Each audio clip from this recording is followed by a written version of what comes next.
They're the gods of thrash, the pioneers of heavy metal, and one of the most influential bands on the planet. But how much do you really know about Metallica? Buckle up, because today we're counting down 10 metal mind-blowing facts about the legends themselves. Think Metallica was always about Cliff Burton's wild hair and face-melting bass solos? Think again. The original bassist was a guy named Ron McGovney. He wasn't just in the band, he was also their chauffeur and let them crash at his house. Unfortunately, creative differences and some drama involving a beer-drenched bass led to him getting the boot. Enter Cliff Burton, and the rest is history. Most bands tour continents. Metallica? They played them all, including Antarctica. In 2013, they performed a special show for 120 scientists, contest winners, and a bunch of curious penguins. The gig was part of a Coca-Cola event, and they used special equipment so they didn't disturb the environment. Who else can say they've rocked the literal ends of the earth?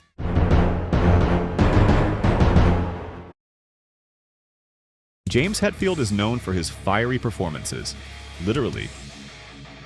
In 1992, during a Montreal concert with Guns N' Roses, Hetfield stood in the wrong place at the wrong time and was engulfed in 12-foot flames from a pyrotechnic.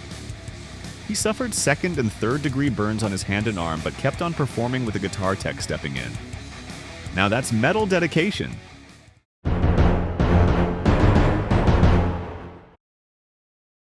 Metallica might be legends, but they've also lost at the Grammys a shocking 9 times. In 1989, they were famously snubbed when Jethro Tull beat them for Best Hard Rock Metal Performance.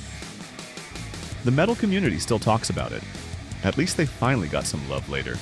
Better late than never, right? Metallica doesn't just headline festivals, they created their own. The Orion Music Plus More Festival debuted in 2012, featuring everything from horror exhibits to custom car shows. It was part concert, part carnival, and all Metallica. Sadly, it only lasted 2 years, but it's proof they do things their way or not at all.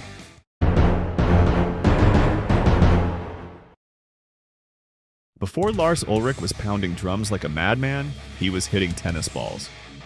That's right. The man behind Metallica's thunderous beats was once a rising tennis star in Denmark.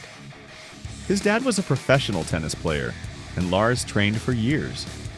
But in 1981, he traded tennis courts for drum kits.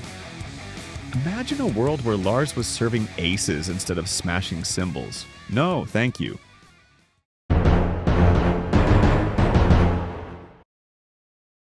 When you think of massive concerts, maybe Woodstock or Live Aid comes to mind. But Metallica holds the record for one of the biggest crowds ever. 1.6 million people in Moscow, 1991. It was free, it was wild, and it made history.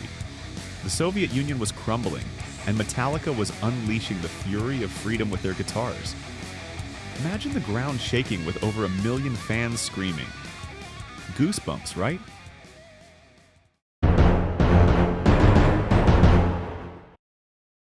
Remember when downloading music was as easy as a click on Napster? Well, Metallica declared war on the platform in 2000, suing them for copyright infringement. Lars Ulrich himself led the charge, famously delivering a box of names of illegal downloaders. Fans lost their minds, calling the band sellouts. But today, artists actually thank Metallica for fighting back. Who knew Metallica would be defenders of artist rights and villains to college dorm rooms everywhere?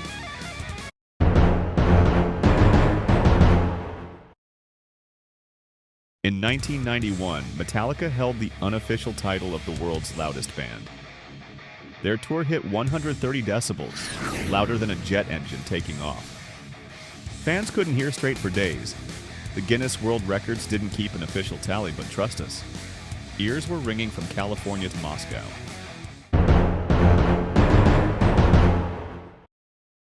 Cliff Burton was a force of nature, and his tragic death in a 1986 bus accident shook the band to its core. The song To Live Is to Die on the And Justice for All album is a haunting tribute to their fallen brother. His spirit lives on in every bass line Metallica plays. Raise your horns for Cliff. Always remembered, never forgotten. From world records to setting stages on fire, Metallica has redefined what it means to be legends. What's your favorite Metallica fact? Drop it in the comments, smash that like button, and subscribe for more epic stories of rock and roll royalty. Until next time, rock on.